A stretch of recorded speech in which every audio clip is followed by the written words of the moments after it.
अपना नया lesson start होगा। लेसन नंबर अपना होगा आज 10, है ना। तो 10वां लेसन स्टार्ट होगा और आज हम 1.5 घंटे की लगभग समथिंग क्लास पढ़ेंगे और अब 1.5 2 घंटे की क्लास लेंगे। और नवंबर के महीने में अपन को सेकंड बुक को अप्रोक्सीमेट लगभग फिनिश करना है कंप्लीट रूप से। अर्धचालक रहेगा जो अर्धचालक को हम दिसंबर में पढ़ेंगे, ठीक है। बाकी देखो जो बच्चे स्कूल के हैं वो थोड़ा सा मेरी बात को ध्यान से सुनना और ध्यान से समझे। आपका फिजिक्स का कोर्स हो गया, लेकिन आप केमिस्ट्री और हिंदी और इंग्लिश पे ध्यान दें। देखो स्कूल में जो फिजिक्स जो बच्चे क्लास कोचिंग नहीं ले रहे हो सकता है वो ये वीडियो देख रहे हो, तो उनको मैं ये कहूँगा देखो स्कूल में अभी तक अपने पास 30 चौथा 5वां 6ठा 7वां 3-4 लेसन बाकी पड़े अपने, और अर्धचालक तो जनवरी में कराएंगे और 2 महीने हैं अपने पास। अक्टूबर के महीने में ओनली फॉर ओनली आपकी स्कूल में 4 क्लास लगी है। मेरी तो 4 ही क्लास आई है, लगभग 3 या 4 क्लास आई है। तो मेरी इसमें कोई गलती नहीं है कि कोर्स टाइम पे नहीं होगा, क्योंकि ये गलती संस्था की है। एक भाई क्लास लगती सारी जैसे छुट्टियों में क्लास अगर 6 क्लास लग जाती है, अगर 4-4 घंटे की अपन क्लास लेते तो अपना कोर्स आराम से कवर हो जाता। बाकी फिर भी जो भी है आपका कोर्स करवाया जाएगा, आपको नोट्स दिए जाएंगे और आपको समझाया जाएगा, लेकिन आप अच्छे से पढ़ो, अच्छे से मेहनत करो, ठीक है। और बिल्कुल लापरवाही ना बरतें। अब मैं अक्सर बच्चों को देख रहा हूँ छुट्टी आई है तब से अपना रूटीन खराब कर लिया, सुबह लेट उठना, रात को लेट सोना या जल्दी सोना। तो थोड़ा सा अपना टाइम को थोड़ा सा उसी के अकॉर्डिंग ढालो, ठीक है ना। वैसे इतना ज्यादा वेस्ट मत करो। तो देखो भाई तरंग प्रकाश की चैप्टर अपना पास में है 10, चैप्टर 10 और तरंग प्रकाश की ये चैप्टर है। और आपको अंक तो पता है ही, 5 नंबर का है और तरंग प्रकाश की कितने का था 7 का, तो टोटल कितने नंबर का है 12।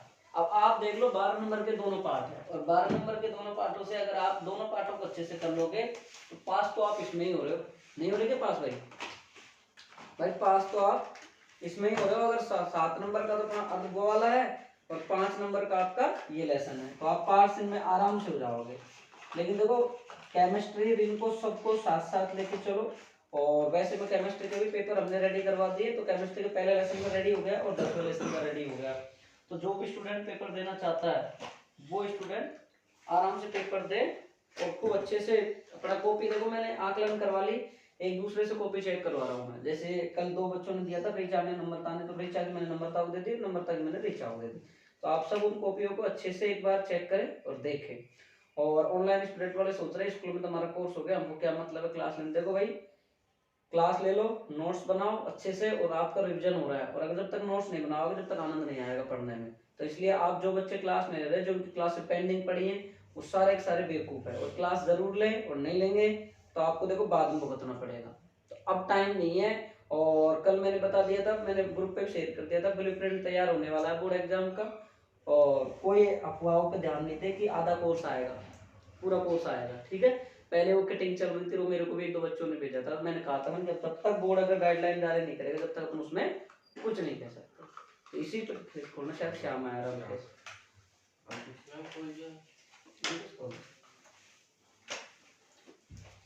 तो इसलिए आप सब मेहनत पे ध्यान दें और अच्छे से आप अपनी मेहनत करें, ठीक है। कौन है हाँ भाई। अब देखो चैप्टर संख्या 10 और अपना चैप्टर का नाम है तरंग प्रकाश की। अरे कल को नहीं आए हैं 2 दिन हो गए सर। अरे मेरे कई इसी प्रॉब्लम हो रही है ना, सर दर्द करता है। अच्छा माइग्रेन तो अब भी कर रहे, अब भी कर रहे। ये आते हैं देख लीजिए देख ले इधर को मैं जब ठीक है। नमस्ते। हाँ भाई तो चैप्टर डालो 10 और तरंग प्रकाश की, है ना। और अब तो गेट का पूरा ख्याल रखोगे।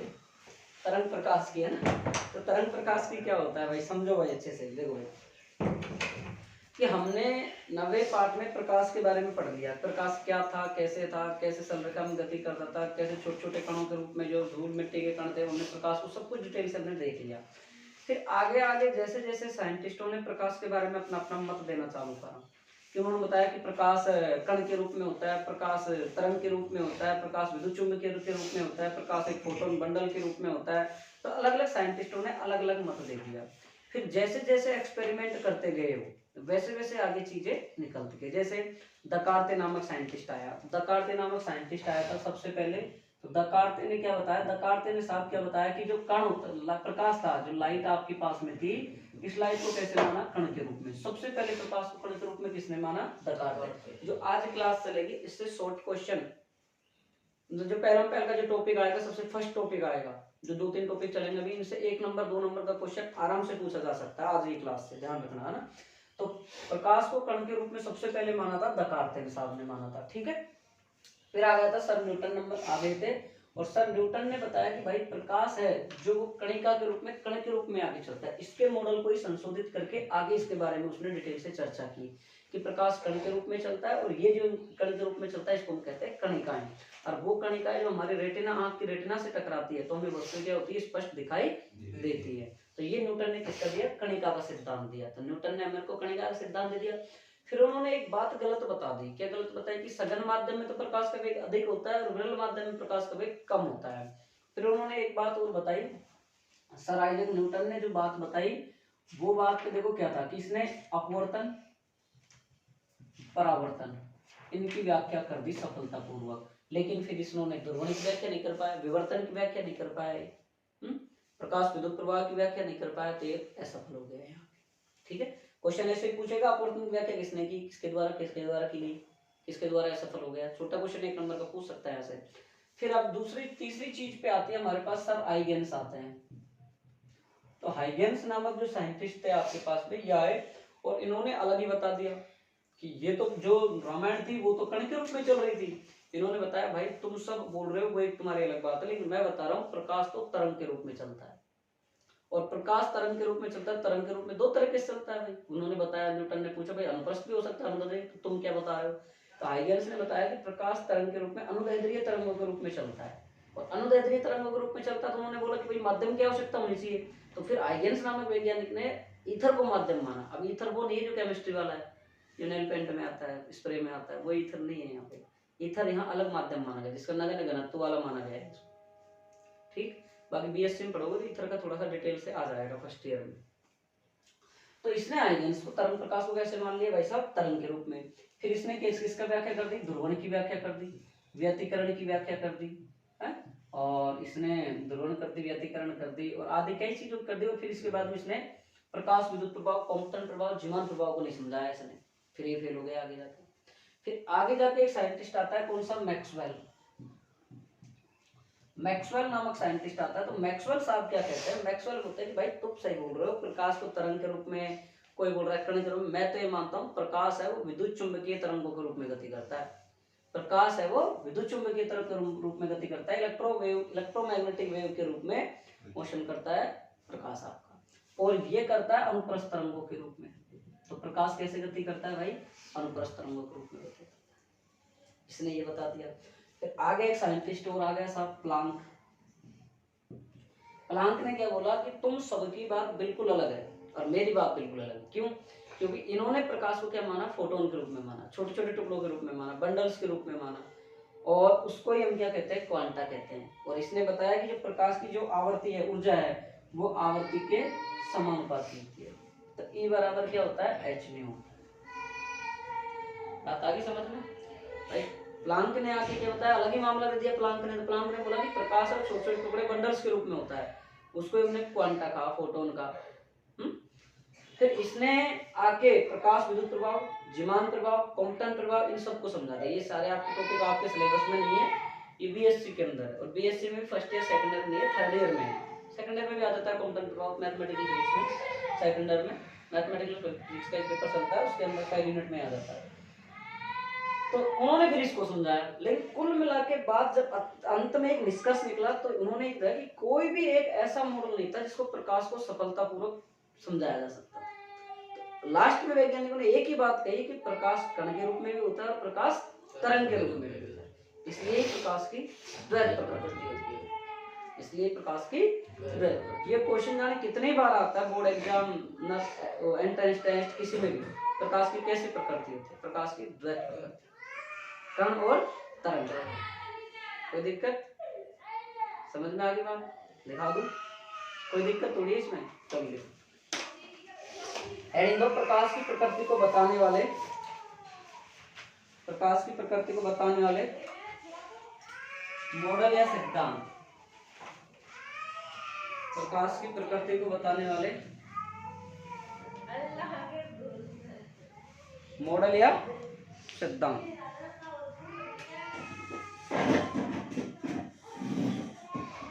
सबसे पहले लिखो दकारते, दकारते, दकारते। इन्होंने बताया कि प्रकाश, इन्होंने बताया कि प्रकाश कण के रूप में संचरित होता है। इन्होंने बताया कि प्रकाश, इन्होंने बताया कि प्रकाश कण के रूप में संचरित होता है। इन्होंने बताया कि प्रकाश कण के रूप में संचरित होता है। अगला लिखो न्यूटन का कणिकावाद मॉडल, न्यूटन का कणिकावाद मॉडल, न्यूटन का कणिकावाद मॉडल।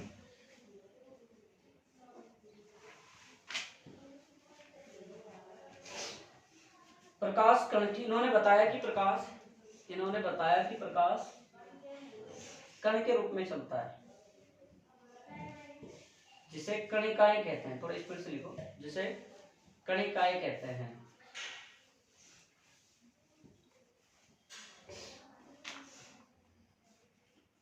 इन्होंने यह भी कहा कि,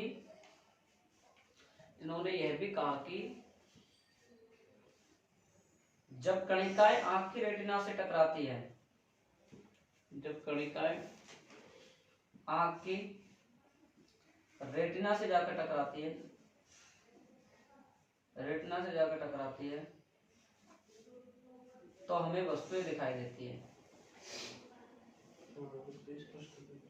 कणिकाएं आंख की रेटिना से टकराती है, तब हमें वस्तुएं दिखाई देती है, तब हमें वस्तुएं दिखाई देती है।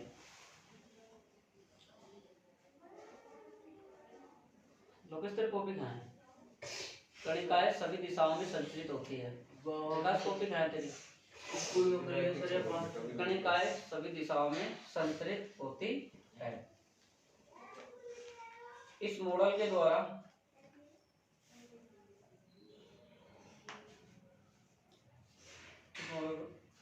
परावर्तन और अपवर्तन की घटनाओं को समझाया गया।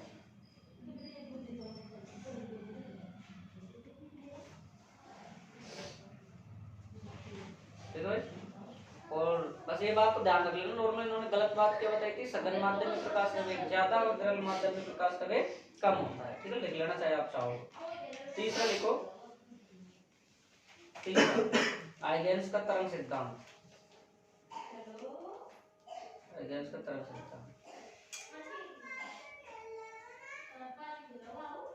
लिया भाई? आइगेंस ने बताया कि, आइगेंस ने बताया कि प्रकाश अनुदैर्ध्य तरंगों के रूप में संचरित होता है। प्रकाश अनुदैर्ध्य तरंगों के रूप में संचरित होता है। अब 2 तारीख को टेस्ट लगेगा, नवे पाठ का ध्यान रखना इस बात का। इन्होंने बताया कि प्रकाश अनुदैर्ध्य तरंगों के रूप में संचरित होता है।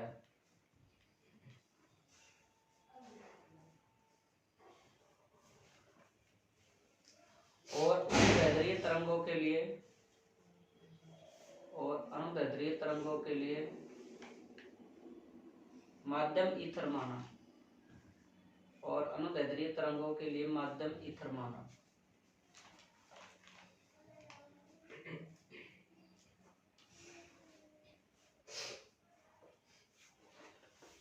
इस मॉडल के द्वारा व्यतिकरण, विवर्तन और ध्रुवण को समझाया गया। इस मॉडल के द्वारा व्यतिकरण, विवर्तन और ध्रुवण को समझाया गया। और किसी को नहीं समझाया ना? ठीक है। अगला लिखो प्रकाश का विद्युत चुंबकीय तरंग सिद्धांत, प्रकाश का विद्युत चुंबकीय तरंग सिद्धांत। हेडिंग दो, प्रकाश का विद्युत चुंबकीय तरंग सिद्धांत।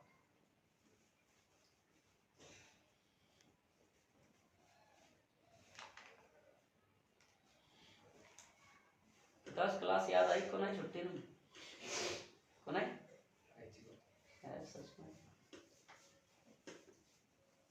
वाली पिन मशीन का है तो तुम याद ही करो या तो रे फोन टावर छोड़ दो यहाँ से गाँव में टावर से होता है बिल्कुल सही। देखो भाई मैक्सवेल ने प्रकाश को विद्युत चुंबक नहीं एक मिनट देखो यह सिद्धांत मैक्सवेल ने दिया, यह सिद्धांत मैक्सवेल ने दिया और बताया कि यह सिद्धांत मैक्सवेल ने दिया और बताया कि मैक्सवेल विद्युत चुंबकीय तरंगों के रूप में संचरित होता है। मैक्सवेल ने दिया और बताया कि प्रकाश विद्युत चुंबकीय तरंग के रूप में संचरित होता है, इलेक्ट्रोमैग्नेटिक वेव विद्युत चुंबकीय तरंग के रूप में संचरित होता है।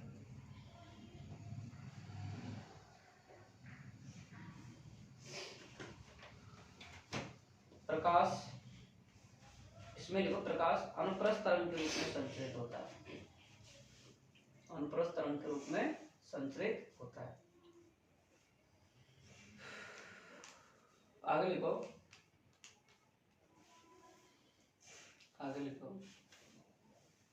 पूरा दीजिए नंबर का टेस्ट।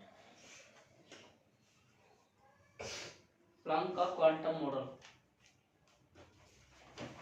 अब लगी फर्स्ट तो याद है? प्लांक का क्वांटम मॉडल इसे मैक्स प्लांक ने दिया। सूट मत करो, पहन के आया करो जर्सी वगैरह, मारे जाओगे। श्याम तेज सी हवा है उड़ जाएगी। इसे मैक्स प्लांक ने दिया और प्रकाश को बंडल्स के रूप में माना, और प्रकाश को छोटे छोटे बंडल्स या पैकेट्स के रूप में माना। इसमें लिख लो और प्रकाश को छोटे छोटे बंडल या पैकेट्स के रूप में माना, जिन्हें फोटोन कहते हैं।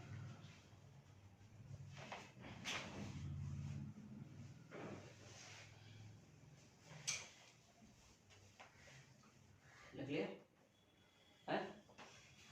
दिखाओ लोकेश फैशन काय गुंदर भैया जर्सी पहना है आपका। इस मॉडल के आधार पर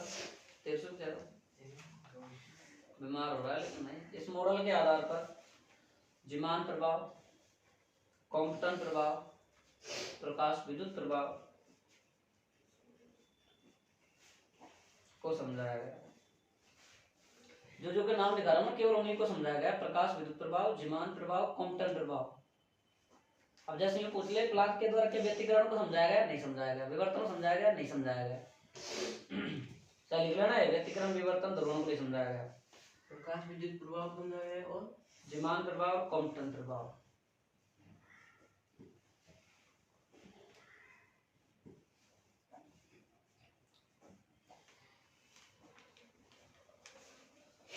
उपरोक्त मॉडलों के आधार पर यह निष्कर्ष निकाला गया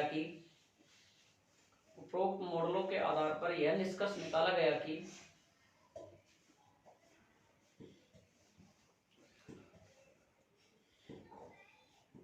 ऐसा कोई मॉडल नहीं था,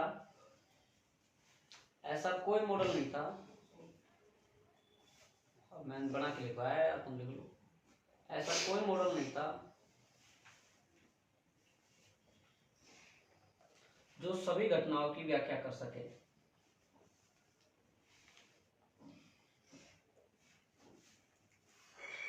अतः सभी घटनाओं को समझने के लिए चलो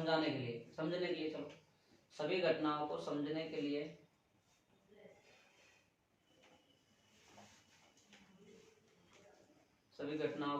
के लिए प्रकाश को तरंग व कण के रूप में माना। इसलिए प्रकाश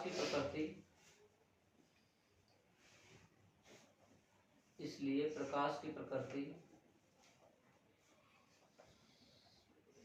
द्वैत प्रकृति होती है।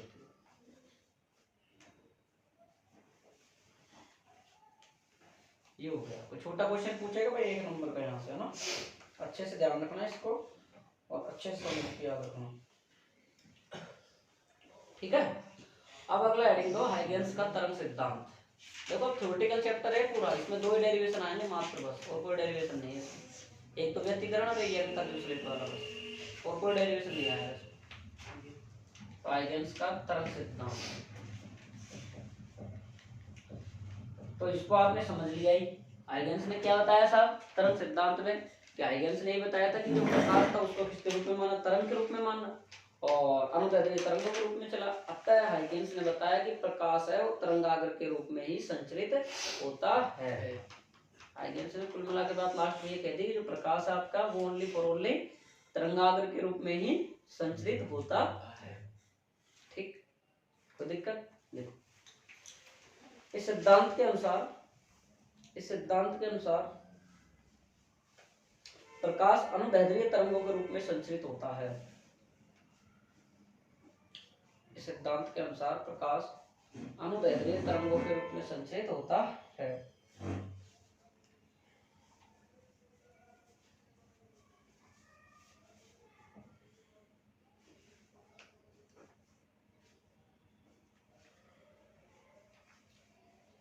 नीचे छोटी सी हेडिंग दो,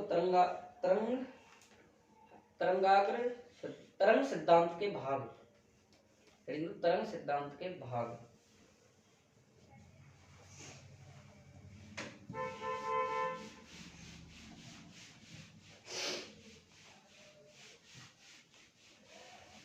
फिर इसको लिखो पहला भाग, हाइगेंस का तरंगाग्र सिद्धांत, हाइगेंस का तरंगाग्र का सिद्धांत पहला है ना।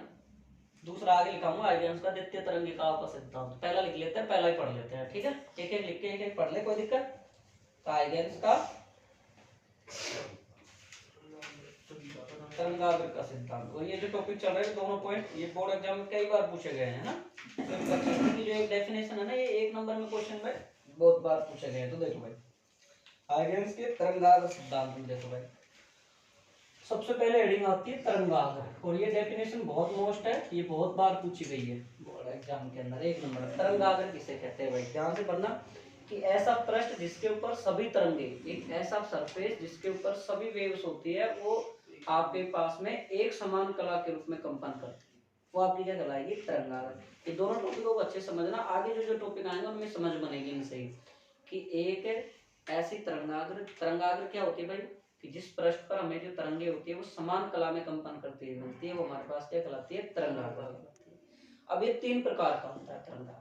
तरंगाग्र कितने प्रकार का होता है भाई, 3 प्रकार का। पहला तरंगाग्र होता है गोलीय तरंगाग्र, पहला तरंगाग्र होता है गोलीय तरंगाग्र। गोलीय तरंगाग्र देखो भाई कैसे होता है भाई, देखो भाई कि आपके पास में क्या है भाई, कि कोई बिंदु प्रकाश स्रोत है, ये रहा प्रकाश में। अब इससे प्रकाश की तरंगे इधर निकल रही है, फिर इधर निकल रही है, इधर आ रही है, इधर आ रही है, इधर आ रही है, इधर आ रही है, और इधर जा रही है, इधर जा रही नहीं जा रही। अब आप देखो जो प्रकाश जो तरंग है वो तरंगाग्र के रूप में कैसे, इसके प्रत्येक पृष्ठ पर समान कला के रूप में है, और समान कला के रूप में कैसे बनता जाएगा, गोला के रूप में आगे बढ़ते जाएगा। बात समझ में आ गई नहीं आ गई? तो हमारा प्रकाश अब कैसे बढ़ रहा है भाई, आगे रूप में एक बिंदुवत प्रकाश स्रोत से हमारा प्रकाश उत्पन्न हो रहा है, और एक गोलीय तरंगाग्र के रूप में क्या कर रहा है, आगे बढ़ रहा है। तो जैसे क्वेश्चन आ जाता है कि अगर गोलीय तरंगाग्र को बताओ, या बिंदुवत प्रकाश स्रोत से कैसा तरंगाग्र उत्पन्न होता है, तो गोलीय तरंगाग्र उत्पन्न होता है।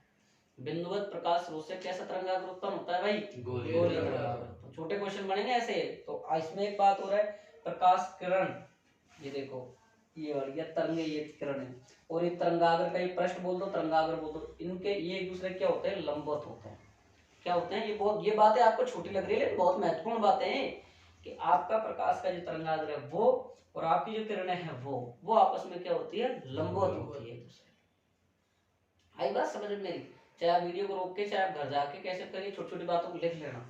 तो आपके पास में ये और ये पृष्ठ दोनों एक दूसरे क्या है, लंबवत है। तो कितने डिग्री का कोण बना रहे हैं, 90 डिग्री का कोण बना रहे हैं। तो पृष्ठ और तरंगाग्र के मध्य कितने डिग्री का कोण बन रहा है, 90 डिग्री का कोण बन रहा है। बात समझ में आ गई?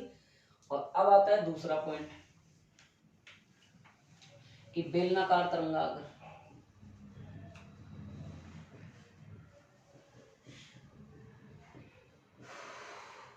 बेलनाकार तरंगाग्र ये जो उत्पन्न होता है वो होता है रेखीय प्रकाश स्रोत से। रेखीय स्रोत से कैसे भाई कि बेलनाकार तरंगाग्र रेखीय स्रोत का मतलब हमारे पास में एक तार होगा, बेलनाकार एक तार होगा ये रहा, और ये तार हमारे पास में कैसा होगा भाई बताओ, एक बेलन के रूप में उपस्थित होगा। कैसे उपस्थित होगा, तो आप सब गाउस के अनुप्रयोग पढ़ के आए हो, ऐसी कोई बात नहीं है।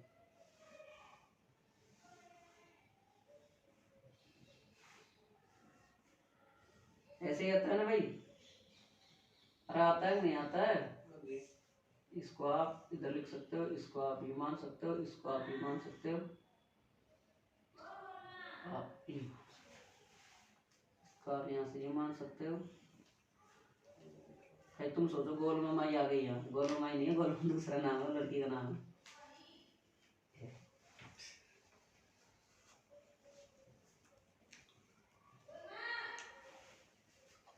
तो ये किससे उत्पन्न हुआ अपने पास में, रेखीय स्रोत से। तो ये आपका कौन सा हो गया,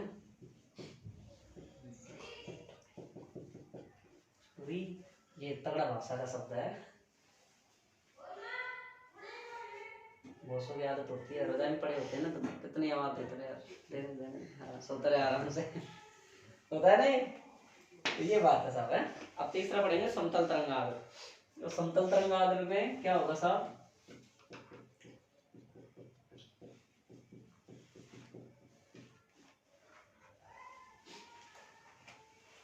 ये लड़की भी हॉस्टल में पढ़ती है, उसमें केशव विद्यापीठ में। तो हॉस्टल वाले तो महान वो होते हैं, निकम्मे होते हैं, आवाज सुनते ही नहीं है कभी जिंदगी, तो कितने ही दिलों में ऐसे बहरे बनते हैं आराम से। वही होते हैं ना, तुम भी ऐसे ही हो क्या, मैं नहीं हूँ, है ऐसी बात नहीं है, घर जाके या तो परेशान करते हैं, सोने नहीं देते सोचते। तो तुम भी तो करते हो टेस्ट टेस्ट टेस्ट, दिवाली एक दिन तुम बाड़ा हो गए होंगे, तुम छुट्टी में घर वालों ने कहा यार तुम्हारा कोई मास्टर है क्या है, अरे विकास कुछ भाई दूसरे बार में टेंशन ज्यादा आ गई। क्यों, टेस्ट की और गई वो तो एक दिन वो छुट्टी खत्म हो रही चलो थी, इसको बाद में कोचिंग बना स्टार्ट देंगे, अभी बना देंगे, जगह कम है अपने पास है। छुट्टी खत्म हो रही थी, फिर कोचिंग स्टार्ट होगी। जो जो आ रही थी कोचिंग के दिन वो डर सता रहा था, जैसे जैसे दूरी बढ़ती जा रही थी वैसे वैसे धारा बढ़ रही थी, वैसे वैसे पेट्रोल घटता जा रहा था। तो लिखो पहली हेडिंग लिखो तरंगाग्र, ऐसा पृष्ठ जिस पर, पहली हेडिंग दो तरंगाग्र। भाई ये छोटा सा बनाया तो मैंने, आप बड़ा भी बना सकते हैं, आप इतना सही ना बनाया, पूरा बड़ा बना लेना इसको ना। लिख लो भाई कि तरंगाग्र लिखो एक ऐसा पृष्ठ, ऐसा पृष्ठ जिस पर सभी प्रकाश तरंगाग्र देव हेडिंग, पहले तरंगाग्र, फिर तरंगाग्र तीन प्रकार का होता है, गोलीय, बेलनाकार, समतल। तरंगाग्र में लिखो ऐसा पृष्ठ जिस पर सभी प्रकाश तरंगे, ऐसा पृष्ठ जिस पर सभी प्रकाश तरंगे समान कला में कंपन करे, समान कला में कंपन करे, तरंगाग्र कहलाता है।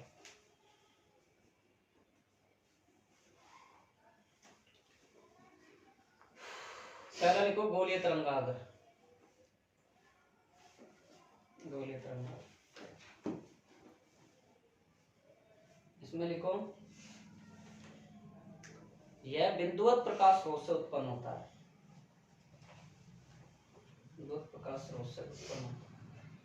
ये लाइन खुद लिख लेना भाई, प्रकाश किरणें और तरंगाग्र एक दूसरे के लंबवत होती है, चाहे आप साइड में लिख लो, प्रकाश तरंगे और प्रकाश किरणें और तरंगाग्र एक दूसरे के होते हैं, लंबवत होते हैं।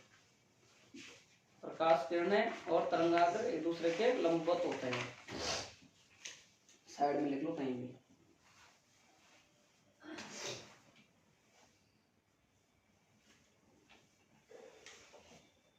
ठीक है,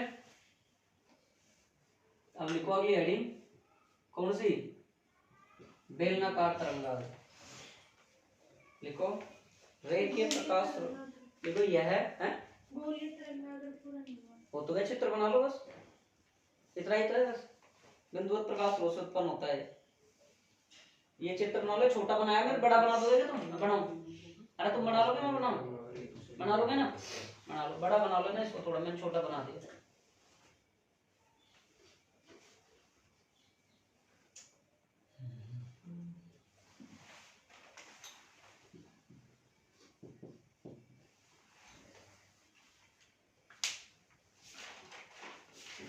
तो जो उस पे कितना दे दिया भाई विकास?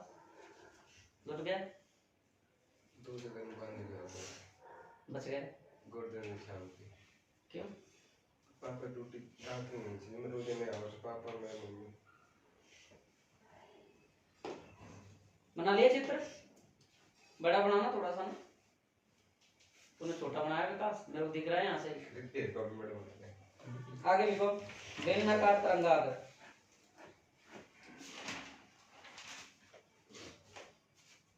बेलनाकार तरंगाग्र यह रेखीय प्रकाश स्रोत से उत्पन्न होता है। यह रेखीय प्रकाश स्रोत से उत्पन्न होता है।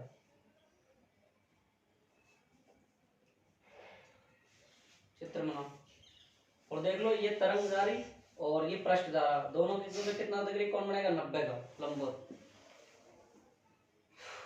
मैं मिटा के चित्र बना देता हूँ आगे। समतल तरंगाग्र, तो तुम इतने इसको बनाओ।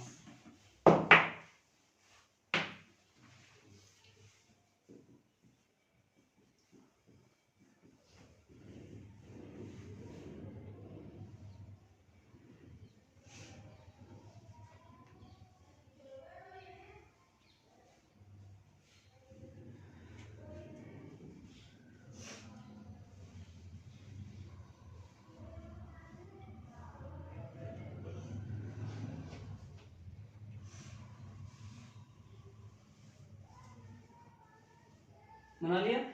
हेडिंग देके चित्र बनाओ जिसने बना लिया हो, मेरे साथ साथ फटाफट, टाइम का बचत करो अपनी।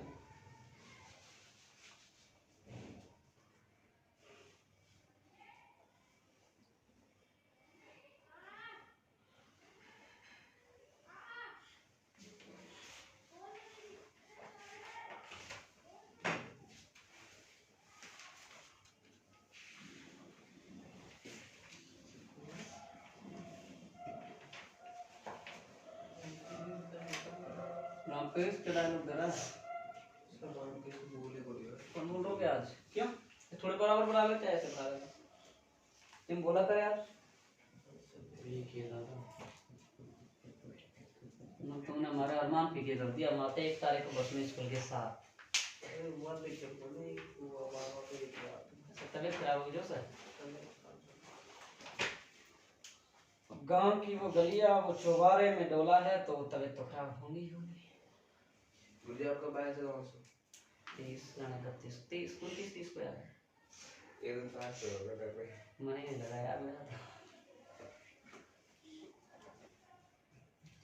कुछ काम कहीं काम भी नहीं करना जब भी बंद की आवाज सुन तो मैं आवाज थक जा रहा और सोना पड़ा 2 दिन तक हुआ मेरे भाई वाह। कुछ पेन पेन ले।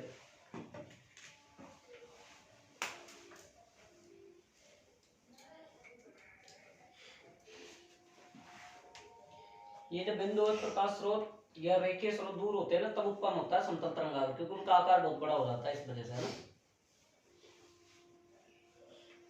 लिखो, ध्यान रखना, मैं बार बार अनाउंस कर रहा हूँ। दिसंबर 2 से लेके 7 दिसंबर तक आपके 2 परिबोर्ड लगेंगे अर्धवार्षिक के यहाँ पे, फिर अर्धवार्षिक का फिजिक्स का, केमिस्ट्री के 2 तो केमिस्ट्री के ले लेंगे, पेपर पड़े अपने पास। तो आगे लिखो, जब बिंदुवत या रेखीय प्रकाश स्रोत बहुत अधिक दूरी पर हो, जब बिंदुवत प्रकाश स्रोत या रेखीय प्रकाश स्रोत बहुत अधिक दूरी पर होते हैं तो प्रकाश की किरणें एक दूसरे के समांतर होती हैं। बहुत अधिक दूरी पर होते हैं तो प्रकाश की किरणें एक दूसरे के समांतर होती हैं। एक बार नम्रता, मेरे को ध्यान सही से नहीं है, सेकंड बैच में मैंने सही करवाया इंद्रधनुष में आपके में कोई वो लाल और वो जो बैंगनी रंग है ना उसका शायद उल्टा सीधा है, तो आप एक बार बुक से चेक करना उसको, ठीक है, ये बताना, ठीक। मेरे को कल वैसे ही थोड़ा सा ध्यान आया था इस वजह से पूछ रहा हूँ, ठीक है, उसके ऊपर चेक कर लेना इंद्रधनुष। चले आगे लिखो भाई, दूसरे हेडिंग लिखो। अरे प्रकाश स्रोत या बहुत अधिक दूरी पर होते हैं ना तो प्रकाश की किरणें एक दूसरे के समांतर होती हैं, तो प्रकाश की किरणें एक दूसरे के समांतर होती हैं।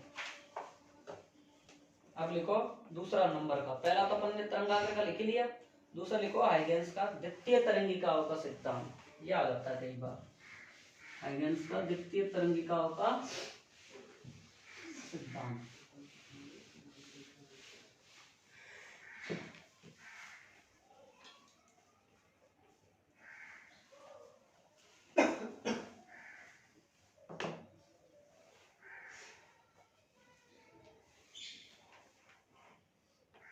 चलिए तो देखो भाई, हाइगेंस ने क्या बताया, हाइगेंस ने बता दिया साहब प्रकाश है वो तरंगाग्र के रूप में चलता है, पहली बात तो ये उसने क्लियर कर दिया।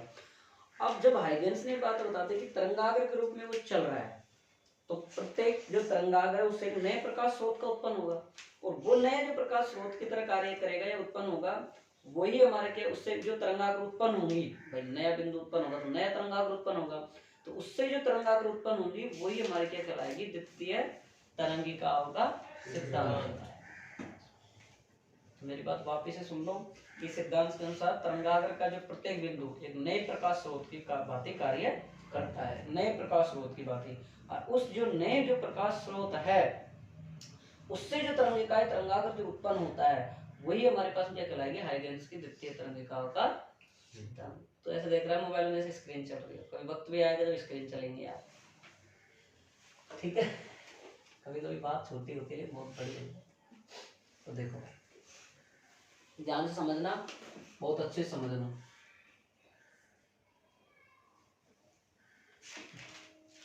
जैसे ये बिंदु है आपके पास एक, तो इससे क्या उत्पन्न हो रहा है, इससे ये चल जाएगी अपने पास, एक उधर साइड देखते रहो भाई, सामने देखते रहना, मैं पहले बता रहा हूँ, आपका फिर दिक्कत होने वाली है आपको बहुत ज्यादा। ये देखो ये बिंदु है,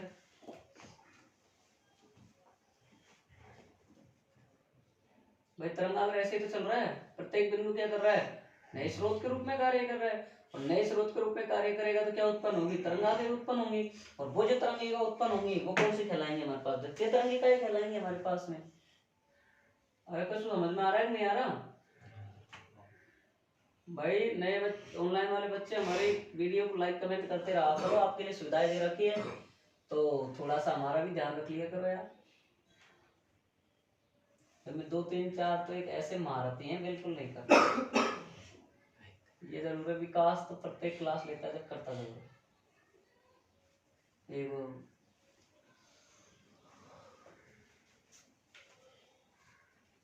ये लो साहब, ठीक है। तो ये तो कहलाएगा हमारा पश्च तरंगाग्र, ये कहलाएगा हमारा अग्र तरंगाग्र, और ये क्या कहलाएगा हमारा मूल तरंगाग्र। भाई मूल यही तो था, इससे एक नए प्रकाश स्रोत उत्पन्न तो द्वितीय तरंगिका उत्पन्न होगी, वही हमारे क्या कहलाएगा, उसका द्वितीय तरंगाग्र कहलाएगा। और एक और अगर आप दूसरा बनाना चाहो, और अगर जैसे डायग्राम के अकॉर्डिंग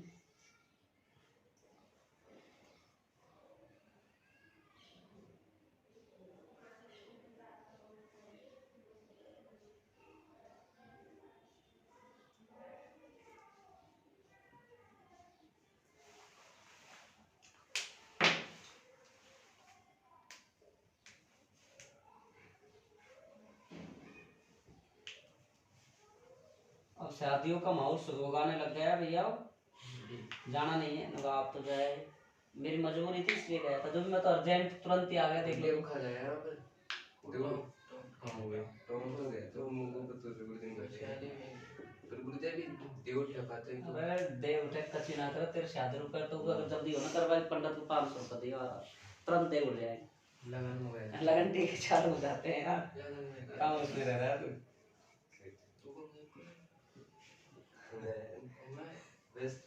बना लो और लिखो, पहले लिखो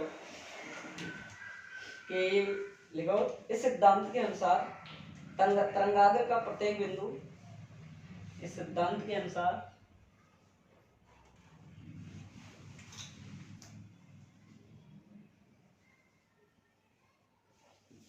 इस सिद्धांत के अनुसार तरंगाग्र का प्रत्येक बिंदु इस सिद्धांत के अनुसार तरंगाग्र का प्रत्येक बिंदु एक नए प्रकाश स्रोत की तरह कार्य करता है, एक नए प्रकाश स्रोत की तरह कार्य करता है, नए प्रकाश स्रोत की तरह कार्य करता है, लिख लिया। जिससे उत्सर्जित होने वाली तरंगों को जिससे उत्सर्जित होने वाली तरंगों को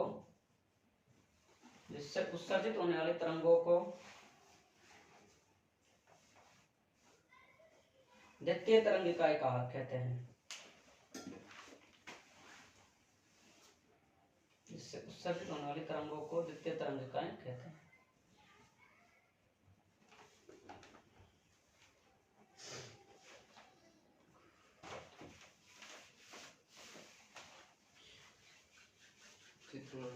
जी चित्र बना।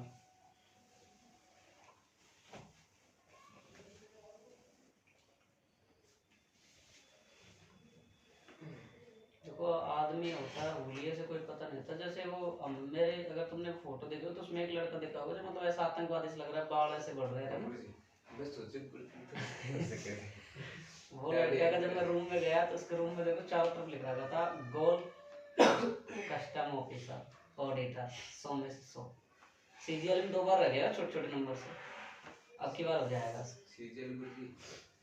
अब की बार हो जाएगा इनकम टैक्स, अब की बार हो जाएगा। पढ़ने में बहुत खतरनाक है वो तो बस भूलिया तो यार हमारा ऐसा ही है। देखो नहीं आपको तो सही तो मेरा तो टीचर की मजबूरी में सही रखना पड़ता। कोई नहीं सब चलता है। मुसलमान छोटे तो नहीं एसटी शंभू मीना नाम था, शंभू मीना बहुत अच्छा लड़का है।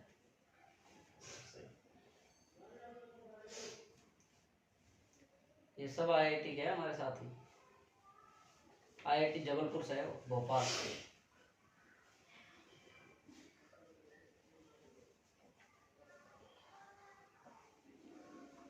मेरे साथ के जितने हैं लगभग ठीक ठाक है और हम भी ठीक ठाक ही और लोग जाएंगे वक्त के साथ है। भाई शाम आधी उम्र निकल गई, आधी और बची। जब खर्च हो जाए तो ठीक है। 50 ये जीते हैं आजकल, 25 24 होएगी, 24 25 बची।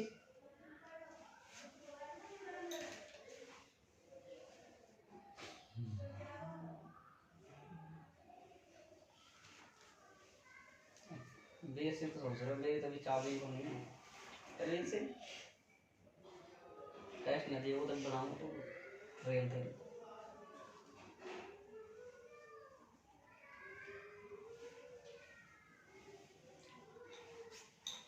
सच में अगर मैं तुम्हारे इतने पीछे नहीं पढ़ूँ ना तो तुम एक नहीं पढ़े यार। वास्तव में मजाक की बात नहीं है। मैंने कई बच्चों को देखा, ऑनलाइन वाले बच्चों को देखा कि अगर मैं उनके इतने मैसेज इतने फोन नहीं करूँ ना तो नहीं पढ़ो वास्तव में। पता नहीं तुम मेरे को क्या दे दोगे भाई, रामकृष्ण वगैरह कूटते हो तुम। लिया अगला टॉपिक देखो। और कल की क्लास बहुत महत्वपूर्ण होने वाली है। कल पर देखो आप जितने भी 2 क्लास 3 क्लास होंगी, जितने भी होंगी लगभग आगे की, उनमें बड़े क्वेश्चन बनेंगे। व्यतिकरण बड़ा क्वेश्चन आने का चांस बनेगा, विवर्तन बड़ा क्वेश्चन आने का चांस बनेगा। दोनों टॉपिक यंग द्विस्लिट वाला और फ्रेंच चौड़ाई वाला बड़ा क्वेश्चन चांस बनेगा 4 5 6 नंबर। तो आप इतना ध्यान रखें कि अगली क्लासों को बहुत अच्छे से पढ़ें। जो बच्चों को ज्यादातर बायोलॉजी वाले बच्चों को व्यतिकरण और फ्रेंच चौड़ाई वाले टॉपिक में प्रॉब्लम्स आती हैं, वो बच्चे अच्छे से पढ़ेंगे इनको। मैंने स्कूल में बहुत अच्छे से करवाया, यहाँ भी अच्छे से करवाएंगे।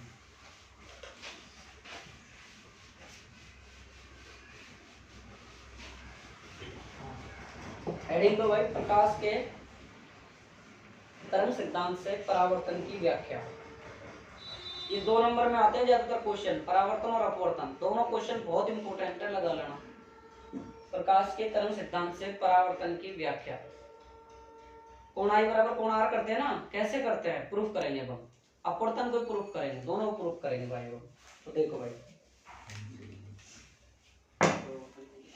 प्रकाश के तरंग सिद्धांत से परावर्तन की व्याख्या। तो देखो सबसे पहले हमारे पास में ये क्या है भाई, कोई एक पृष्ठ है। पृष्ठ हमारे पास कौन सा पृष्ठ होता है, अंतरा पृष्ठ होता है। कौन सा पृष्ठ होता है भाई, ये अंतरा पृष्ठ, एम और एम, ठीक है भाई।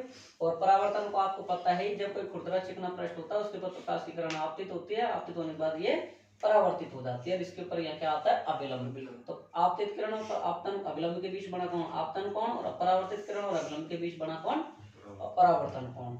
और आपतन कोण, परावर्तन कोण और अभिलंब तीनों एक तल में स्थित होते हैं। ये आपकी परावर्तन का रिलेटेड हो गया, ठीक है।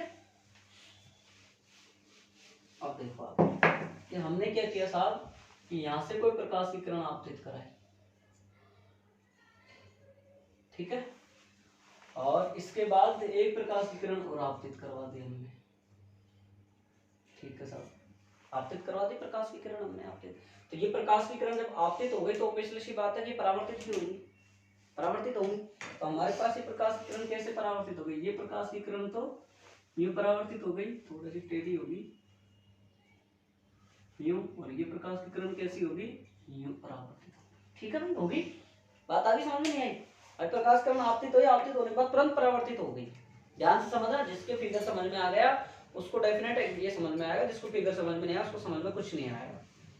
ये पार्ट यही है पूरा, ये पार्ट ज्यादातर डायग्राम का खेल है इसमें सब, और पिछले वाले में डायग्राम का खेल था, इसमें भी डायग्राम का खेल है।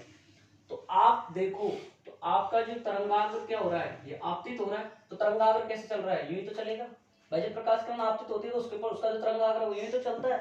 हमने अभी यूं पढ़ा था, ये बिंदु था, नया प्रकाश स्रोत से उत्पन्न हुआ था बिंदु, और ये प्रकाश स्रोत जो उत्पन्न हुआ था इससे तो तरंगिका उत्पन्न हुई थी। तो यही तो हमारी तरंगिका यूं चली थी, यूं चली थी, फिर यूं चली थी, फिर यूं चली थी, चली थी नहीं चली थी। और हमारी जो आपतित किरण यूं चल रही है तो हमारा तरंगाग्र कैसे चल गया, डब्ल्यू यानी वेव। तो तरंगाग्र कैसे चल रहा है, यूं चल रहा है, चल रहा है नहीं चल रहा। तो ये यूं आता हुआ कहाँ जाएगा, यहाँ आ जाएगा नहीं आ जाएगा, आएगा नहीं आएगा, बताओ भाई चलता हुआ आएगा नहीं आएगा, ये देख लो आप। तो आपका तरंगाग्र ये चलता हुआ यहाँ गया, इसका नाम दे दो आप ए बी। दे दिया, दे दिया नहीं दे दिया भाई, बताओ। अब कोई दिक्कत हो तो समझाओ भाई मेरे को।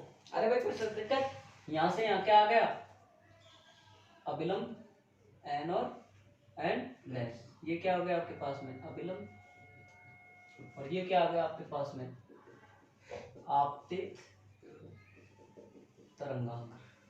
तो ये तरंगाग्र फिर कहाँ जाएगा, यूं यूं जाएगा, फिर यूं निकलेगा, यूं देखो भाई यूं आ रहा है और यूं आ रहा है, यूं आ गया, यूं आने के बाद यूं तो निकलेगा, यूं निकलेगा नहीं निकलेगा। तो ये आपके पास कौन सा हो जाएगा बताओ मेरे पास, डबल परावर्तित तरंगाग्र। देखो समझो आप अच्छे से, एक बार इन चीजों को बहुत अच्छे से समझ लो, और ये एक बार समझ में आ गई तो आगे नहीं, बाद में नहीं आएगी। तो ये वैसे चल रहा था तो यहाँ से भी तो यूं चलेगा कि नहीं चलेगा, सॉरी ये आपके पास क्या है, ये बी डैश हो गया और ये ए डैश। बताओ बात समझ में आई नहीं भाई। ये क्या चल रहा है, रेड पेन, ये देखो ये कैसे चल रहा है, तरंगाग्र यूं आया, फिर इसके बाद ये तरंगाग्र यूं हो गया, फिर यूं जाता हुआ यूं चले गए, ठीक है। अब देखो आगे कि ये क्या है आपतित किरण और ये क्या है अभिलंब, कितना डिग्री का कोण बनेगा, आपतन कोण आई, बनेगा नहीं बनेगा, बनेगा नहीं बनेगा। अब देखो तरंगाग्र ये रहा, ध्यान से सुनना, ध्यान से बहुत अच्छे से समझना, आपतित किरण ये रही और ये क्या हो गया तरंगाग्र है। तो ये कितना डिग्री का कोण बनाएगा आपस में, 90 डिग्री, 90 डिग्री का बनाएगा। तो 90 का जब ये बनाएगा और आई है तो ये कितना बचेगा, 90 माइनस आई, बचेगा नहीं बचेगा। तो आपके पास ये कितना होना चाहिए आई, सॉरी ये कितना होना चाहिए आई, भाई ये आई है तो ये भी तो आई होना चाहिए, होना चाहिए नहीं होना चाहिए, वापिस समझ लो, चाहे आपको समझने में नहीं आया है तो ये कितना है आई, और ये आपका तरंगाग्र और ये यहाँ तक कितना कोण हो गया 90, ये कितना बचा 90 माइनस, ये कितना हो गया, बात समझ में आ गई। ये कितना है आपके पास में आपतित किरण, ये परावर्तित किरण है, ये क्या है अभिलंब है, तो कितना कोण है, और परावर्तन कोण रिफ्लेक्शन एंगल हो गया ना, परावर्तन कोण। आप देखो एक बार वापिस से, तरंगाग्र का है ये, और इसके बाद तरंगाग्र और इसके बाद ये रहा, तो ये कितना का बन रहा है 90 का, तो ये आपके पास कितना का बचेगा 90 माइनस आर, बनेगा नहीं बनेगा। तो ये आपके पास ये यहाँ से यहाँ तक कितना बन गया आर, बन गया नहीं बन गया भाई, बन गया नहीं बन गया, वापिस चेक कर लो एक बार, वापिस देख लो आप एक बार, ये क्या है परावर्तित किरण, ये क्या है एक मिनट, सॉरी अभिलंब नहीं डाला आपने यहाँ, ये क्या आ गया आपके पास अभिलंब, ये क्या आ गया अभिलंब, तो ये कितना है अभिलंब और परावर्तित किरण कौन सा बनेगा आर, बनेगा कि नहीं बनेगा भाई, आर बनेगा ना। इसके बाद आप चेक कर लो यहाँ से, ये क्या है तरंगाग्र और ये क्या है आपके पास 90, तो ये बच्चा कौन सा 90 माइनस आर, और ये कौन सा बच हो जाएगा अपने पास आर। आगे बात समझ में नहीं आई, आगे बात समझ, अरे आई नहीं आई। और आपको पता है तरंगाग्र जब इसके ऊपर आपतित हो रहा है तो ये 90 डिग्री का ही तो कौन बना रहा है, नहीं बना रहा है, ये वाला 90 ही तो बन रहा है भाई। ये 90 माइनस आई नहीं होगा तो ये आई नहीं होता, क्यों, ये 90 माइनस आई और फिर ये तरंगाग्र, फिर ये 90 बनेगा, 90 में से 90 जाएगा तो आई तो बचेगा, आप देखो एक बार ये आर बन रहा है और ये 90 माइनस आर, ये 90 माइनस आर नहीं होता तो ये आर नहीं होता। क्यों? क्योंकि देखो यहाँ से लेके यहाँ तक का फिर पूरा 90 मानेंगे हम, 90 मानेंगे हम, 90 में से 90 माइनस आर गए, क्या बचेगा? आर ही तो बचेगा। 90 माइनस आर, देखो भाई ये से दिया गया माइनस माइनस प्लस आर, ऐसे आई वाला बचेगा। बात आ गई समझ में? डायग्राम समझ में आ गया? फिगर कोई दिक्कत किसी को किसी प्रकार की? ये फिगर देखो बहुत डेंजर है, कहने का मतलब है बहुत कम समझ में आते हैं बच्चों को, ज्यादातर रटते हैं इसको बहुत ज्यादा। अपन को रटना नहीं है कि एक चीज को समझते हुए चलना है। अब अपन क्या करेंगे, माना कोई आपका समतल तरंगांतर है, ये कहाँ आपतित हो रहा है? ए बी आपतित हो रहा है इस पर, और ये आपके पास में खातिर कहाँ हो गया? ए डैश बी डैश के रूप में क्या हो गया? परावर्तित हो गया। और ये जो आपका ए है ना, ए, वो ए डैश पर जितने समय में ये तरंगांतर यहाँ पहुंच रहा है ना, उतने समय में ये आपके पास कहाँ पहुंच रहा है? यहाँ पहुंच रहा है। ध्यान से देखे भाई, ए बी आ गया, ये मैंने गलत लिख दिया, एक मिनट, ए बी आपके पास ये हो गया,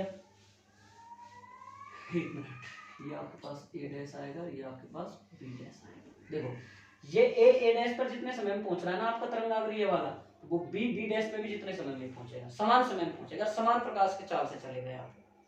यहाँ पे परावर्तन में ध्यान से सुन लो कि आपका जो तरंगाग्र है वो जितने ए से ए डैश पर जितने समय में पहुंच रहा है उतने ही बी डैश से बी डैश समय पर पहुंचेगा। मान लो टी समय में यहाँ पे पहुंच रहा है तो वहां भी टी समय में पहुंचेगा, और सी प्रकाश के वेग से चल रहा है तो वहां भी प्रकाश के वेग से समान। अब आप कहोगे अपवर्तन में क्या होगा? अपवर्तन में आपको ध्यान है प्रकाश का वेग अलग हो जाएगा, चाल आपको वहां ध्यान है, चाल, तरंग दैर्ध्य, रंग वगैरह वो सारी। यहाँ पे क्या होता था आपके पास में, वहां आवर्ती चेंज नहीं होते थे, यहाँ तरंग दैर्ध्य चेंज होती है। तीसरा नियम मैंने बताया था परावर्तन में, नोट लगा के लिखवाया था, आपको ध्यान हो तो ये बात आप समझ गए। तो अब देखो आगे इसको समझते हैं।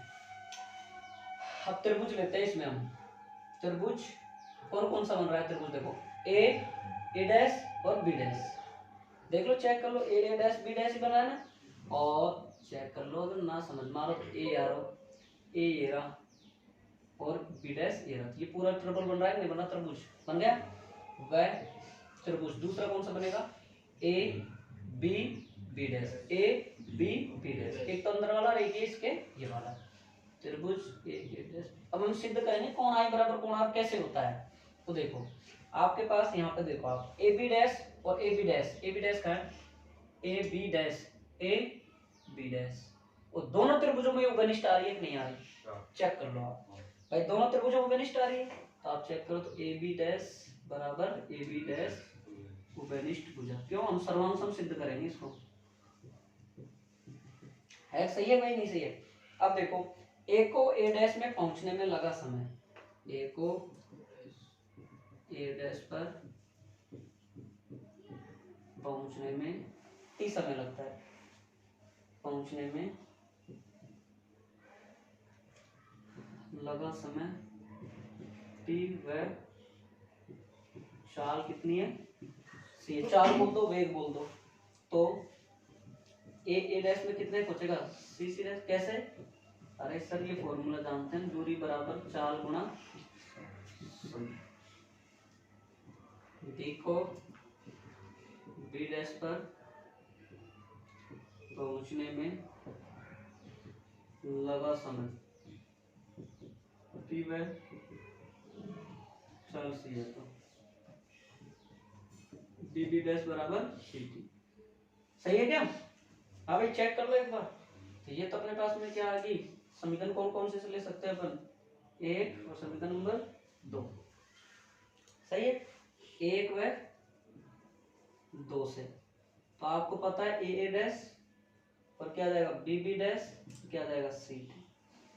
अब आपको पता है ये भी एक तरीके से क्या हो गया, समान ही हो गया, भुजा ही होगी बराबर, समान भुजा होगी, ये भी भुजा समान, दो भुजा समान होगी तो हम सर्वांशम सिद्ध करेंगे, दो भुजा समान होगी तो एक कोण को समान कर दो आप, अपने आप सर्वांशम हो जाएगा। क्यों? कि दो कोण एक भुजा या दो भुजा एक कोण समान हो, अरे वो नहीं नियम पड़ गए, ए ऐसे का नियम, डबल ऐसे का नियम है, ऐसे ऐसे का नियम, जब सर्वांशम होते हैं तो एक कोण कौन सा होगा? एक कोण देखो ये भी 90 आ रहा है और ये भी 90 आ रहा है, भाई 90 आ रहा है कह रहा ए डैश और बी डैश और A B B dash. Check कर लो आप एक बार, चेक कर लो भाई, अरे चेक कर लो 90 वाला कौन, ए बी और B dash, A B B dash बराबर कौन सा कौन बनेगा, ए डैश और बी डैश बराबर कितना है 90 डिग्री। दिख रहा है वीडियो में ये 90 डिग्री है ना, तो दो भुजा और एक कोण समान हो गया तो ये सर्वांग सिद्ध हो गया कि नहीं हो गया भाई? दो भुजा और एक कोण समान हो गया तो सर्वांग सिद्ध हो गया कि नहीं हो गया? तो अतः अब हमें क्या स्पष्ट कैसे, अतः स्पष्ट मैथ पढ़ा है तो ऐसे लग रहा है जैसे प्रमेय सिद्ध करना कि त्रिभुज ऊर्जा कौन दिया है? इस ट्रैक में दिखा क्या यहाँ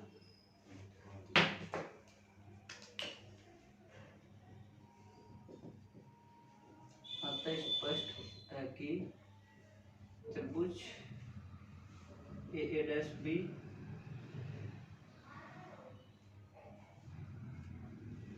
व त्रिभुज अब बहुत से बच्चे समझेंगे ये क्या रामायण है, ये गोला वाला, अरे ये सर्वांग संपद चिन्ह है। और जो को ना समझ में आ रहा हो हम ब्रैकेट में लिख देता हूँ सर्वांग संपद। तो कोण आई बराबर कोण कितना हो जाएगा, ऐसे होता है सारे। तो फोटो का देख रहे हो एकदम उतार देख लो ढंग से यार, हर चेहरा में खुद देखा एक एक को निहार चेहरों से बड़े मन से तल्लीनता से पहले चित्र बनाओ आपके लिखा था उतार को मन की छाया में कोई कुछ नहीं आया।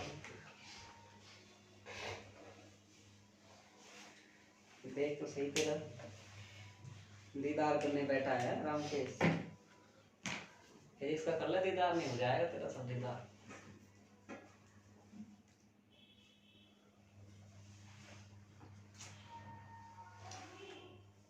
और अब आपके एक काम हो रहे हैं, सुनो भाई साइड में लिख देना,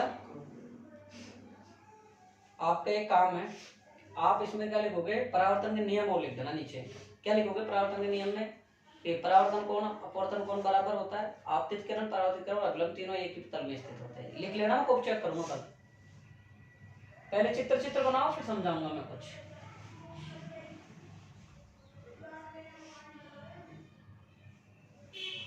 मैं लिख देता हूँ साइड में, यहाँ लिख दो भाई तुम्हारा समझ में आ। दो भुजा एक कोण समान है तो त्रिभुज सर्वांग सम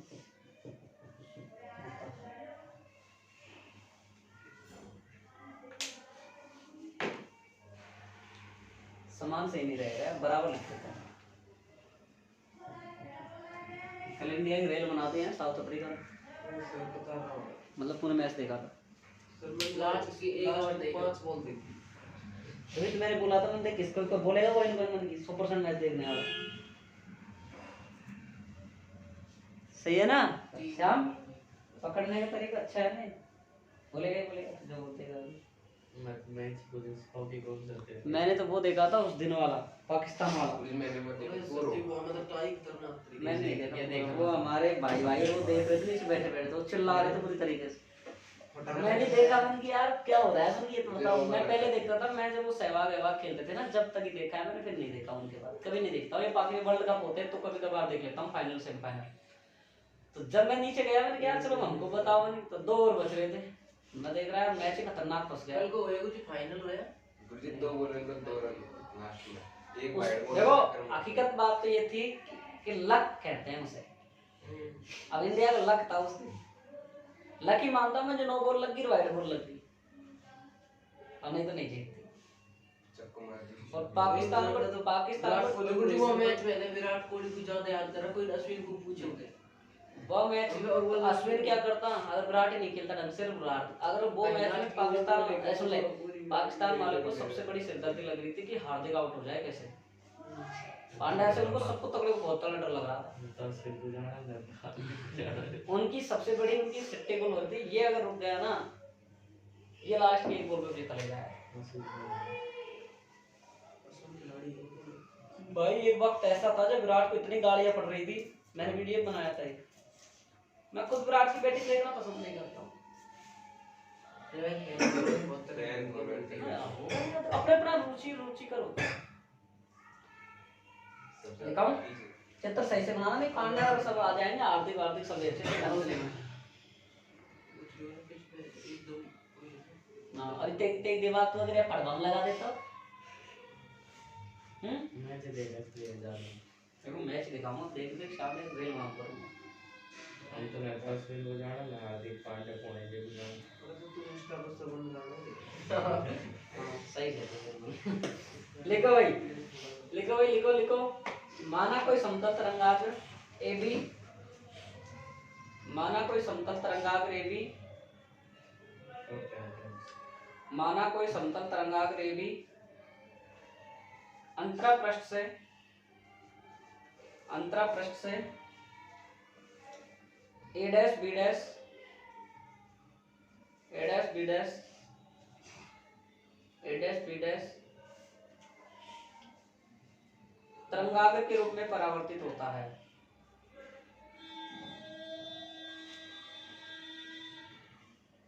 तरंगाग्र के रूप में परावर्तित होता है। अगला लिखो भाई,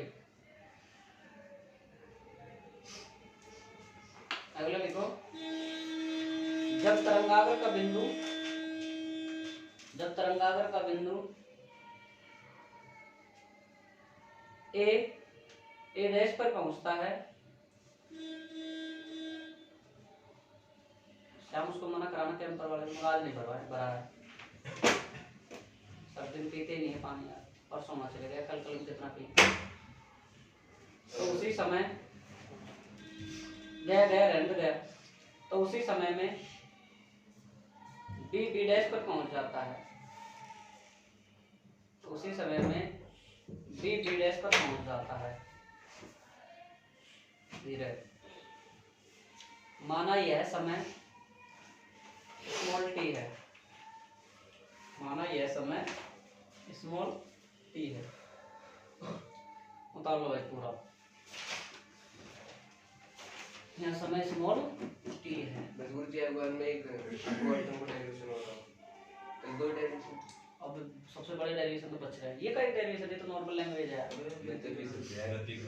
डेरिवेशन तो व्यतिकरण का फिर छोड़ाएगी सात पेज जो है डेरिवेशन जो तू पढ़ रहा है तुम लोग साथ पेज कुछ भी नहीं है, बिल्कुल इजी है, कोई मतलब कठिन नहीं है उसमें। अगर उसमें थोड़ी सी अगर शुरू से सबक ढंग से पकड़ लेना, पूरा एक एक स्टेप टू स्टेप चलता जाए। व्यतिकरण और फिल्म चौड़ाई बोर्ड एग्जाम के फेवरेट क्वेश्चन है, और विवर्तन। डैश वर्क लिया है क्या नंबर का? क्यों? मुझे भी आऊंगी उसने ये ऐसे जाता नहीं है, बता क्यों? गाड़ी है। ऐसे नहीं जाता है, कलेक्टर है, VIP है। नहीं गुरुजी अब ब्लूप्रिंट के हिसाब से आप नहीं जाए अभी नहीं, ब्लूप्रिंट आएगा अभी, अब जब आए अब एक दो दिन ब्लूप्रिंट आ जाएगा, सब डैश वर्क ले लेना ना।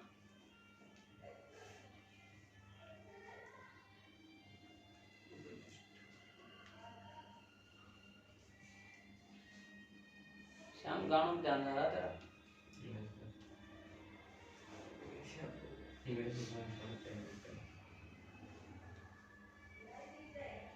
कल स्कूल खुलेगी यार,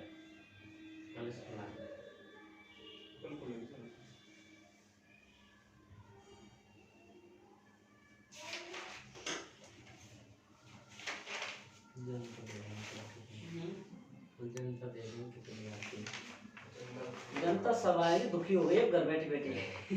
काम घर वाले खोपड़ी गा रहे हैं, ये कर दे वो कर दे। बहुत से लड़के लड़कियां कहते हैं तू खोपड़ी मत खाए, हमारी स्कूल खुल जाएगा, हमारा क्लास कर जाएगा।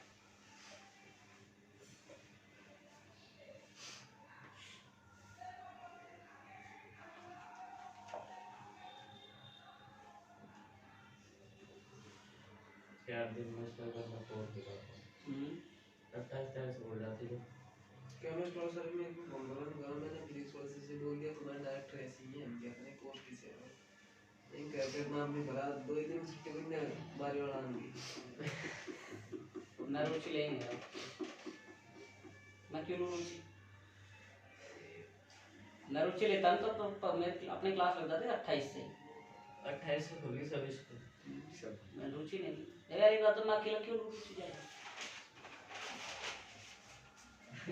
सरज होगी 15 नवंबर तक कोर्स करेगा, 15 दिन रहेगा। नहीं नहीं आपने नहीं भाई, मैं देखो मैं मेरे वादे पे खड़ा हूँ, मैंने उनसे सब तुम ऐसे स्कूल में भी इतना ही कोर्स की गई थी, मैंने अब अक्टूबर में क्लास ही नहीं आई तो मैं क्या करूँ यार, एक बात बता, पूरा महीना फंसा है। टेस्ट में यहाँ पे लेकर टेस्ट में एक दिन क्लास को लगे।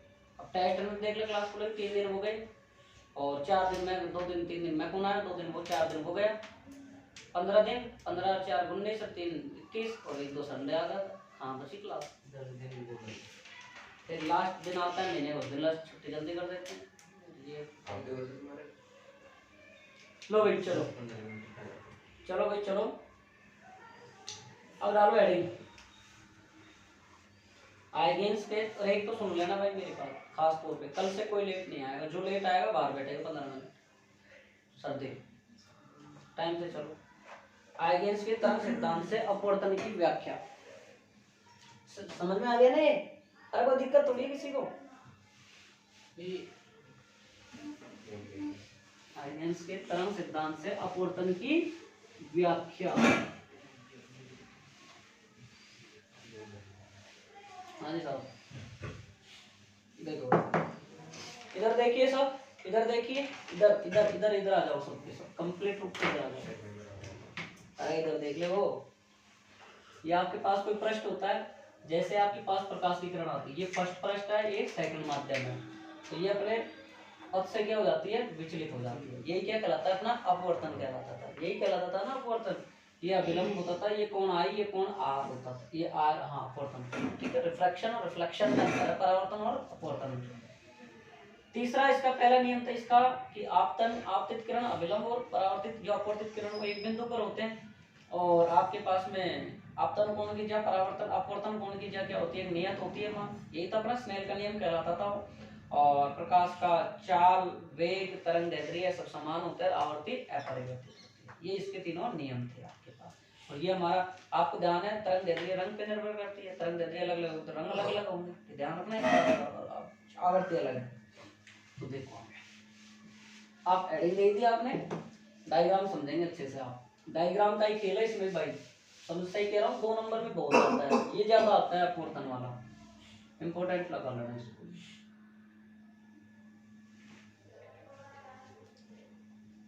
ये एक प्रकाश की किरण आ गई,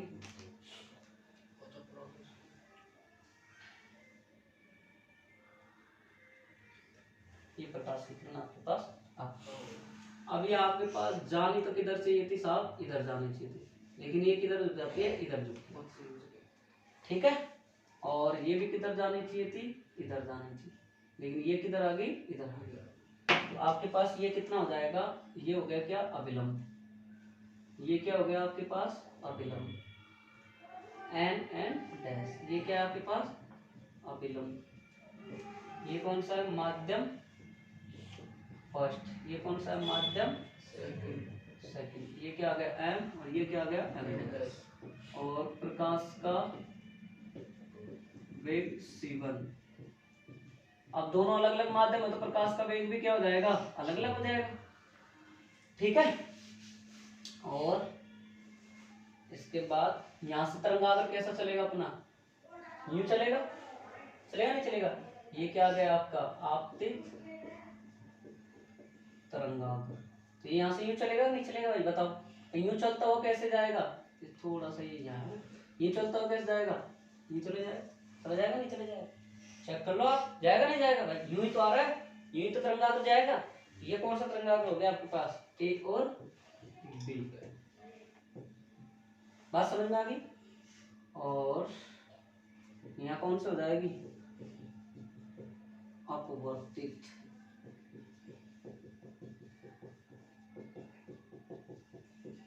देखो ये तरंगाग्र हो गया आपके पास। अब देखो आप यहाँ से यूं आएगा, इस पे भी तो आएगा, इसका तरंगाग्र कहाँ होगा, यूं हो जाएगा भाई, यूं ही तो चलेगा, यूं ये यहाँ आएगा, यूं आएगा नहीं आएगा। ये तरंगाग्र क्या हो गया आपके पास, हो गया नहीं हो गया। अब देखो ये इतनी सी दूरी है, ये इतना बड़ा है, तो इनमें इसमें अंतर है कि नहीं है, अंतर है कि नहीं है भाई, अंतर है कि नहीं, मत ये पूछ रहा हूँ, अंतर है ना भाई। तो ये जितने समय में वहां पहुंचेगा उतने समय में ये वहां पहुंचेगा, ठीक। कौन, ये कौन सी किरण है आपतित, ये क्या है अभिलंब, कितना कोण बनेगा आपतन कोण बनेगा नहीं बनेगा भाई, आपतन कोण बनेगा नहीं बनेगा, ये बताओ आप सब। अब आगे देखो आप यहाँ से, तो इसके बाद में आपका तरंगाग्र ये रहा और ये रहा। तो आपका जी कितना है 90। तो ये कितना बचेगा आपके पास 90 माइनस आई। तो ये कितना हो गया आपके पास में आई। हो गया कि नहीं हो गया भाई। आपके पास में ये आपतन कोण है, ये आपतन कोण है, ध्यान से देख लो भाई अच्छे से। ये 90 है, ये 90 है, ये वाला देखो ये 90 ही बने क्योंकि ये इसके ऊपर लंबवत आपतित है। मैंने बताया था तरंगाग्र और पृष्ठ के दोनों तरंगाग्र और पृष्ठ एक दूसरे के बीच में कितना डिग्री कोण बनाता है 90 डिग्री का। तो ये 90 है आपके पास में। तो ये 90 है, तो ये भी 90 है, यहाँ से यहाँ तक का पूरा ये 90 है। तो ये 90 है, ये कितना बचा 90 माइनस आई। और 90 माइनस आई में से आई गया कितना बचेगा, सॉरी 90 माइनस आई में से 90 गया कितना बचेगा आई है सॉरी। आप इधर देख लो ये कितना है आर, ये कितना है आपके पास आर क्यों।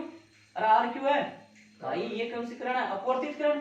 ये क्या है अभिलंब। अपवर्तित किरण और अभिलंब के मध्य बना कौन क्या कहलाता है अपवर्तन कोण। ये कौन सा हो गया आर। और आर के बाद में ये क्या हो गया अपने पास में 90 minus I, sorry R 90 minus R. ये क्या बचेगा आपके पास आर क्योंकि क्यों ये तरंगाग्र कितना है 90, 90 में से 90 माइनस आर गया तो कितना बचेगा आगे बात समझ में। सेम टू सेम चीज है, जैसे उसमें थी इसमें नीचे है उसमें ऊपर था, बस मामला। बात आई नहीं आई समझ में, बताओ ये बताओ मेरे को समझ में आ गई।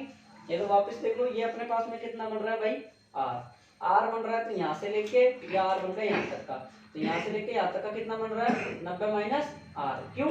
ये यहाँ से यहाँ तक का कितना बनेगा देखो तरंगाग्र कहाँ है ये रहा। और यहाँ से लेके यहाँ तक का कितना डिग्री बन रहा है 90 डिग्री क्यों अभिलंब। और ये दोनों के बीच में कितना डिग्री का कोण है आपके पास में 90 डिग्री का। तो ये कितना बच जाएगा 90 माइनस आर। और ये 90 है, 90 में से 90 माइनस आर घटा तो कितना बच जाएगा आर।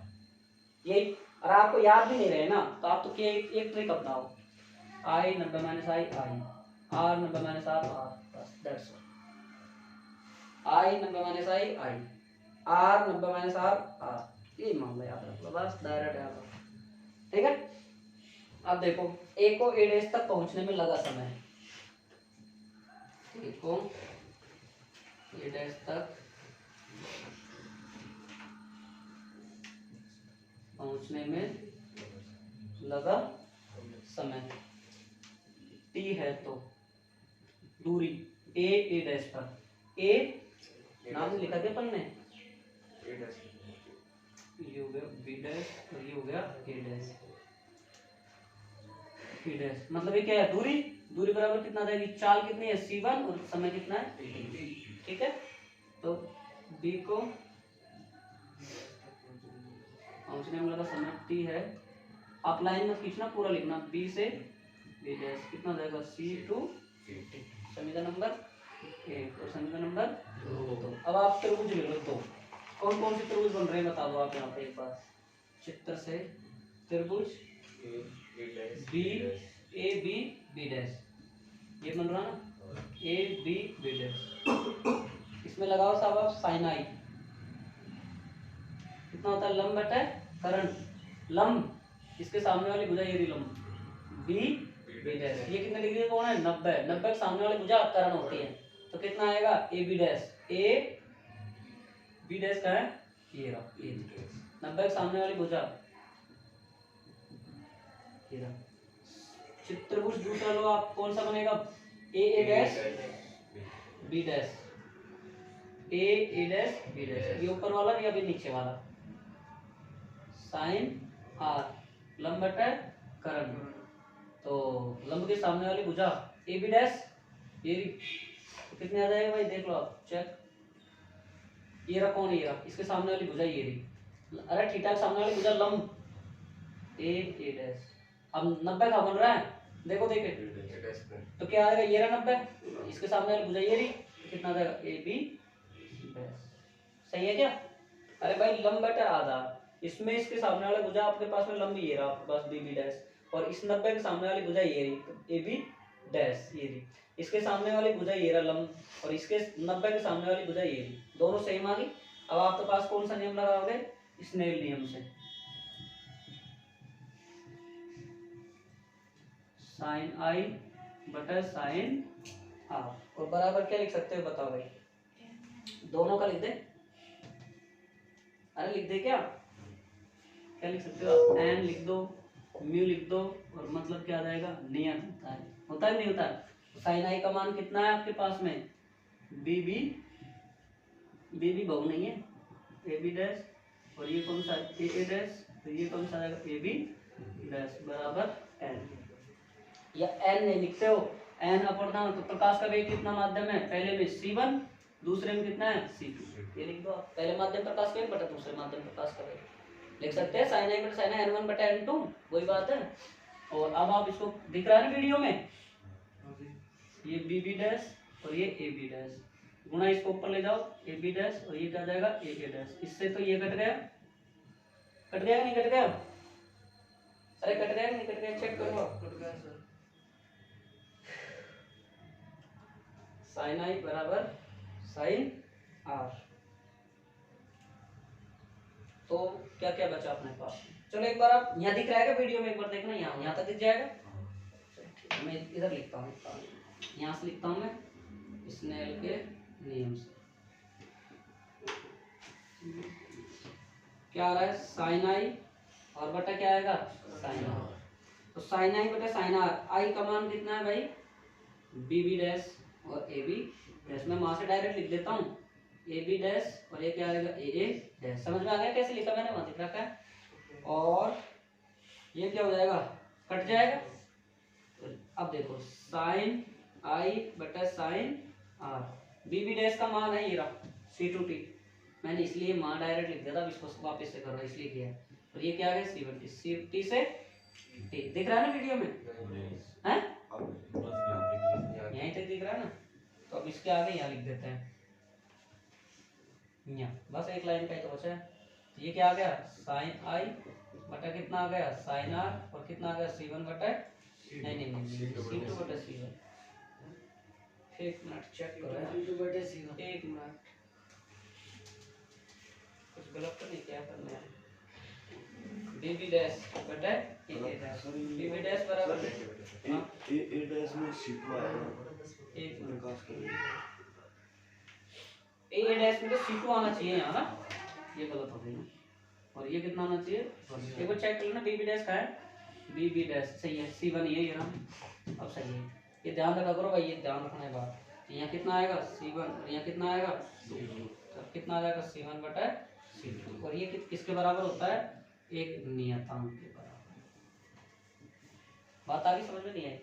सबसे पहले आपने ए को ए डैश पहुंचने लगा समय t है, तो ए डैश दूरी बराबर 4 गुना समय, बी को बी डैश तक पहुंचने लगा समय तो C1 t, ध्यान रखना ए को ए डैश ए डैश, तो माध्यम कौन सा है दूसरा, प्रकाश में कितना है दूसरा, समय समान t, फिर अपने पास यहाँ पे बी से बी डैश, माध्यम कौन सा है पहला, प्रकाश में कौन सा है पहला, तो C1 t, फिर आपने पास दोनों को साइन आई साइन आर निकाल दिया और आप भाग लगा दिया, यार उसको मत उतारना बस। अब आप लिखो, पहले चित्र बनाओ पहले आप,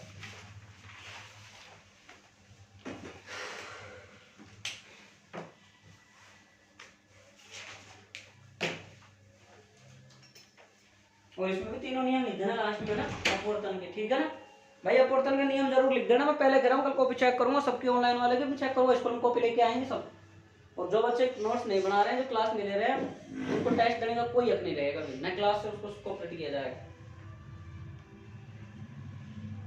ये ध्यान रखना तरंगाग्र और किरणों या पृष्ठ के मध्य कोण बनता है 90 डिग्री।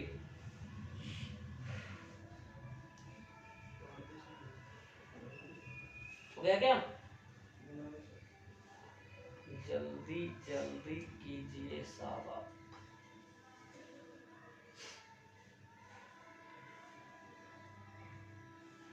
श्याम महाराज जल्दी कर, हमें पेज जमा करा, ए यार ते पिसाड़ा होके बता यार, मतलब वो मत कर, कैसे हम अपने में रह दी। हाँ सुबह हमको पता जाए, हमको पता खा तो बन जाए, घर जाके ले आएगा।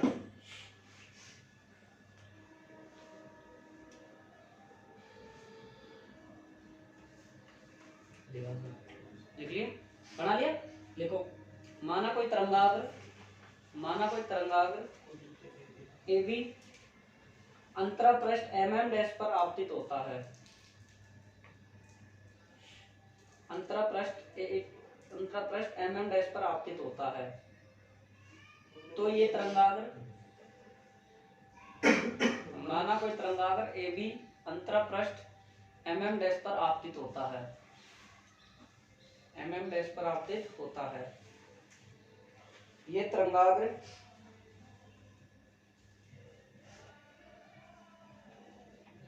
ए डैश बी डैश के रूप में अपवर्तित हो जाता है, ए डैश बी डैश के रूप में अपवर्तित हो जाता है।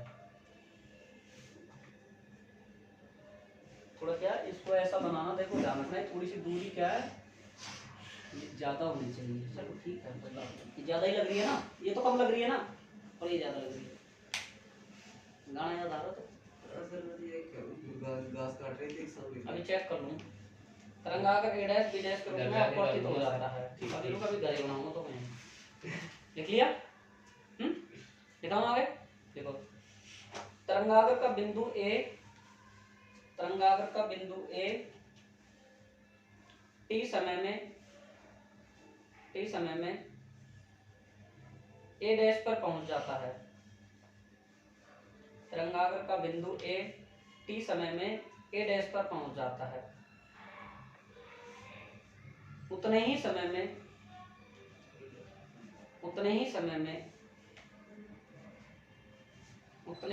में बी बी डैश पर पहुंच जाता है, बी बी डैश पर पहुंच जाता है।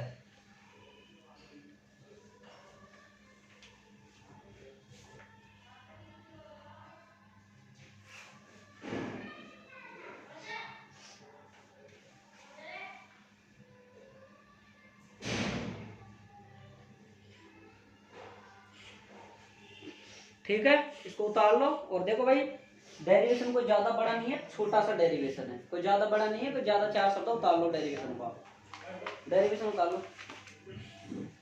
और नीचे लिख दे रहा है स्नेल का यही अपवर्तन का नियम है, और वो 3 नियम। अरे आ जाओ, अंदर आ जाओ, पीछे बैठ जाओ, छोड़ रहा हूँ क्लास। यही अपवर्तन का नियम।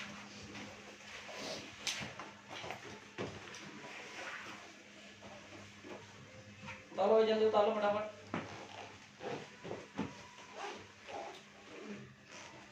सभी टेस्ट 90 पार्ट की अच्छे से तैयारी करें। 2 तारीख को टेस्ट लगेगा और टेस्ट ऑफलाइन होगा, ऑनलाइन नहीं होगा आपकी बात। और जिन्होंने टेस्ट दिया नंबर था समूह का, सबने कॉपी जमा करवाएंगे, कॉपी चेक करूंगा मैं, ऐसे नहीं।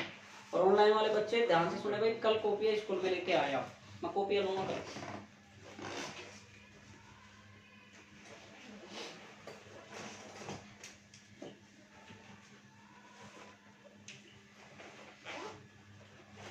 वीर सिंह, कल तेरे बच्चों ने बोला कि वो फोटो खींच के भेजा, तेरे भेजी नहीं तुमने? इनका मन ढूंढने नहीं देते।